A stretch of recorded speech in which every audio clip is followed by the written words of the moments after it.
Assalamu alaikum friends, welcome to my channel Knowledge Seekers. Please don't forget to subscribe and press the bell icon for the notification of the next video.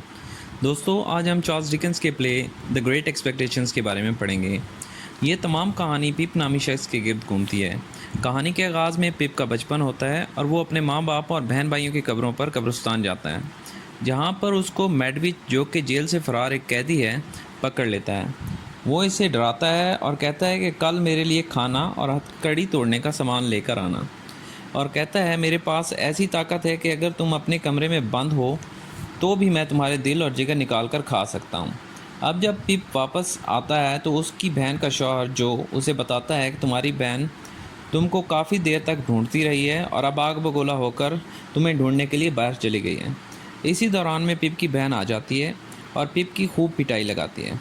पिप अगली सुबह खाना और सामान लेकर मैडविच के पास चला जाता है तो रास्ते में इसे एक और कैदी मिलता है और वो पिप को देखकर भाग जाता है।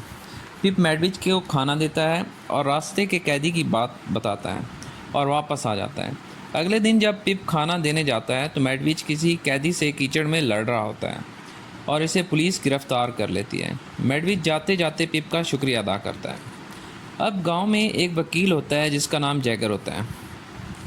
वो पिप की बहन के पास आता है और इसे कहता है कि अगर तुम चाहो तो वो पिप को हैविशम के पास काम पर रखवा सकता है।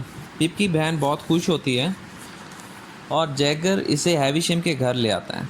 हैविशम एक उधेड़ उम्र की औरत होती है जिसकी शादी नहीं होती क्योंकि इसका फियांसी इसे छोड़कर भाग जाता है। अब हैविशम ने एक लड़की पाल रखी थी जिसका नाम एस्टला होता है।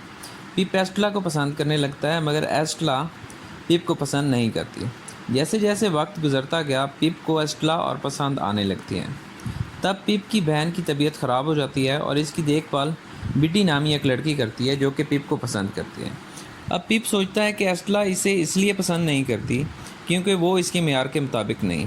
तभी जैगर आता है और पिप से कहता है कि एक अनजान आदमी तुम्हारी मदद करना चाहता है और तुम्हें पढ़ने के लिए इंग्लैंड भेजना चाहता है। अब पिप समझता है कि हैविशम उसकी मदद करना चाह रही है और पिप बैकेट नामी शख्स के साथ इंग्लैंड चला जाता है। अब जब पिप इंग्लैंड जाता है तो वहाँ जाके इसकी आदत बिगड़ जाती हैं और वो कर्ज़ में डूब जाता है। इस तरह जो इससे मिलने आता है मगर वो जो से अच्छा बर्ताव नहीं करता और जो वापस आ जाता है। इसी दौरान पिप की बहन की डेथ हो जाती है और पिप इसके फ्यूनरल पर आता है और यहाँ भी वो जो से अच्छा बर्ताव नहीं करता और फिर वापस चला जाता है। पिप जब वापस जाता है तो इससे मिलने मैडविच आता है। मैडविच वही कैदी है जिसकी पिप ने बचपन में मदद की थी।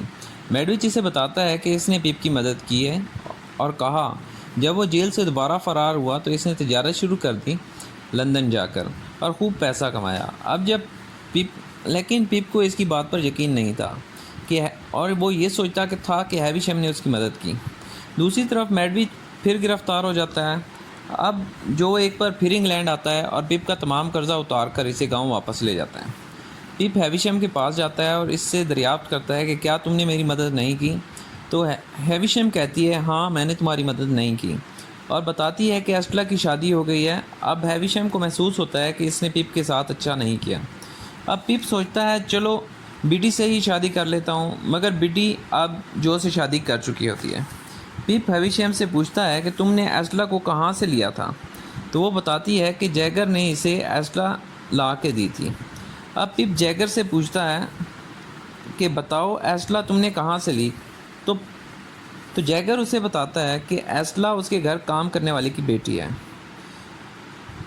अब पिप सोचता है कि अब यहाँ उसके लिए कुछ नहीं बचा, तो वो सोचता है कि अब वो कुछ बनेगा और ये सोचकर वो लंदन चला जाता है। पिप लंदन में 7 साल तक रहता है और जब वापस आता है तो एस्टला इसके सामने खड़ी होती है और इससे कहती है कि क्या तुम अब भी मुझसे प्यार करते हो। एस्टला को तलाक हो चुकी होती है क्योंकि उसका शौहर उसे मारता था। अब प्ले का अख्ताम होता है और दोनों बाग में चहलकदमी कर रहे होते हैं। ये मेंशन नहीं किया जाता प्ले के एंड में कि क्या इन्होंने शादी की या नहीं की, लेकिन एक प्ले की जो आखिरी लाइन है वो मुझे बहुत पसंद है और मैं आपके साथ शेयर करना चाह रहा हूँ। What is the use of flower when spring is over.